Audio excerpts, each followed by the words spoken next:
The Erma Bombeck Writers Workshop is one of my favorite writers' conferences in the world. I'm a little bit biased because that conference is what launched the publication of my first book. But I've gone to it many times. It happens once every 2 years at the University of Dayton in Ohio. And 4 years ago, when I was living in Singapore, I flew over to Dayton to speak at the conference. I taught a seminar on how to write travel humor. And at one point, I looked out in the crowd and I saw Erma Bombeck's son, Andy, sitting at the back of the room. And I thought, well, this isn't nerve-wracking at all. Here I am trying to explain humor writing to the son of one of the most legendary humor writers in American history. Well, Andy is a great guy. He came up to me afterwards to ask me a few questions, and he sent me a great email after the conference. He wrote, "When my mom closed the door every day and started typing, I had no idea what the hell was going on in there. Only now can I appreciate what you guys do for a living."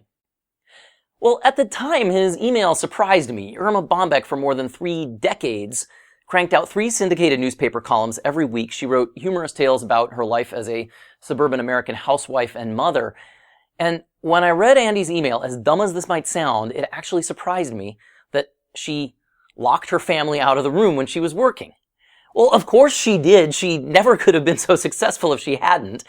But anyway, just a few days ago, I got in touch with Andy, and I asked if he would join me on Skype to chat about all of this, about how his mom managed such an epically successful and busy writing career while at the same time being an equally successful wife and mother. And so now, here you go. This is my interview with Andy Bombeck about how his mother wrote and what the family rules and interactions were like in the Bombeck household when she was writing.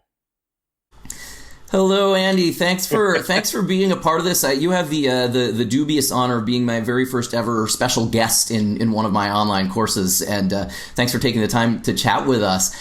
Wow, thank you so much for inviting me to do this. Yeah, absolutely. It's great to talk to you again. Your mom was really a pioneer of sorts in American literature, and that she gave a stronger voice than really had been given before in writing to the suburban American housewife. And a lot of people regarded her as a model wife, a model mother. But in order to be such a successful writer as well, and she had a pretty epic career, she had to also have had tremendous dedication to her writing career. What did she do to balance the two? How did she fit these two things together? Well, it was really, for her, it was always a full-time job. And if she was leaving, she would go to work. But because she was writing at home, she would just go into her office always at a certain time, probably in the morning, and pretty much work so many hours a day. I mean, in between, of course, stopping for lunch and later on taking naps during the day, short naps at certain times. But it was always definitely she didn't wait to get inspired, and she couldn't do that because she had, certain deadlines and 3 columns a week. So, she would pretty much lock herself inside her office and write. And yeah, the email that you sent me several years ago after I spoke at the Erma Bombeck Writers Workshop, there's a line in your email that really caught my attention then, and I'm not sure why it has stuck with me for the last 4 years. But you wrote, "When my mom closed the door every day and started typing, I had no idea what the hell was going on in there." And at the time, I thought, wow, Erma Bombeck she wrote at home and she closed her door. And of course, she had to. But I'm curious, what was the family dynamic like there? Was her office like a sacred space that nobody went into? What were the rules in the house about that? Well, early on, like most kids, we didn't really know what our parents, both of our parents did for a living, and we really had no interest in that.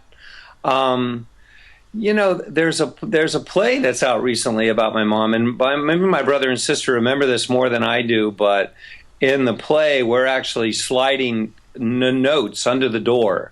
And my brother and sister would swear to that we did that. Not that I remember that, to ask her a question. She would get pretty upset if we came in to ask her, a trivial question or whatever. No, she wasn't crazy about that. So it had to be really important. So if it was an emergency, of course, then you were allowed to interrupt her. But yeah, that's right. She didn't, she didn't appreciate that. Right. So you had some definite rules, and she did do most of her writing at home. Is that correct? Yeah, like all of it. Okay, all right. It's because it's rather amazing to make for a full-time writer and a full-time mother. Right. I think to make all of that work. She was writing at her peak 450 word columns a week, and you said you didn't really know what was going on there. What was that like?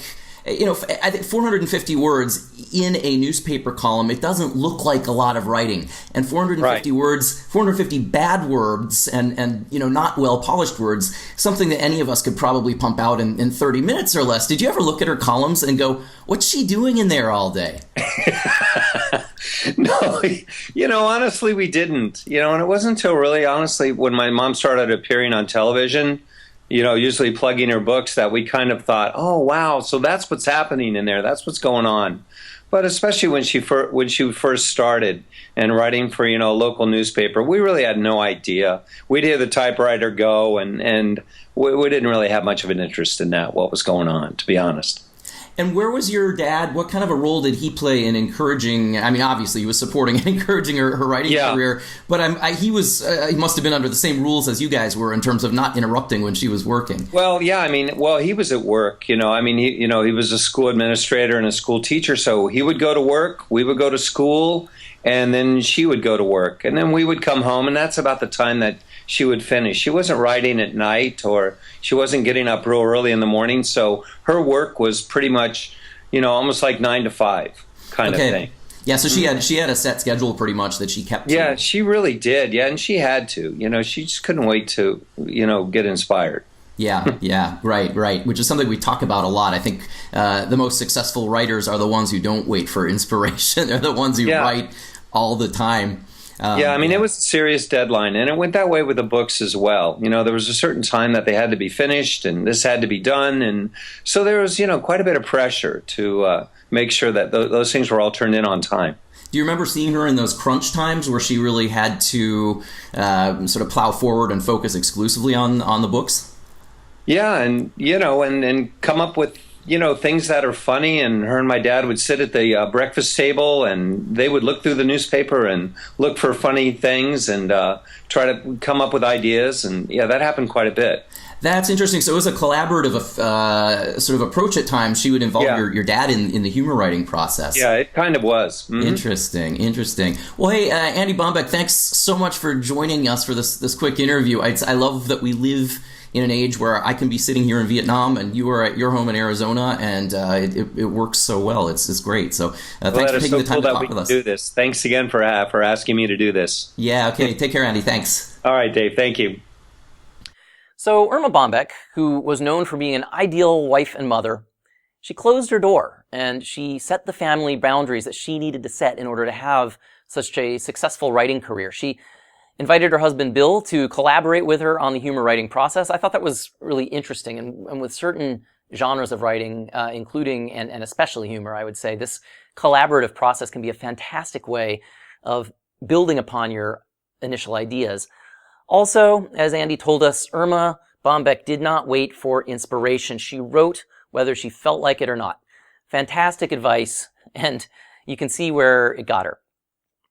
Erma Bombeck passed away in 1996 from a genetic, untreatable kidney disease, but her memory and her legacy are honored at this terrific humor writing conference at her alma mater, the University of Dayton, every 2 years in Ohio. If you would like to learn more about the conference or about Erma Bombeck in general, you will find the website for the Erma Bombeck Writers Workshop at humorwriters.org. Those of you who write in non-American English, please note that URL uses the American spelling of humor, H-U-M-O-R, only one U in humorwriters.org. Big thanks again to Andy Bombeck for sharing his insights into his mother's writing process. And now from humor writing, which is one of my two primary writing genres, to my other main genre, travel writing.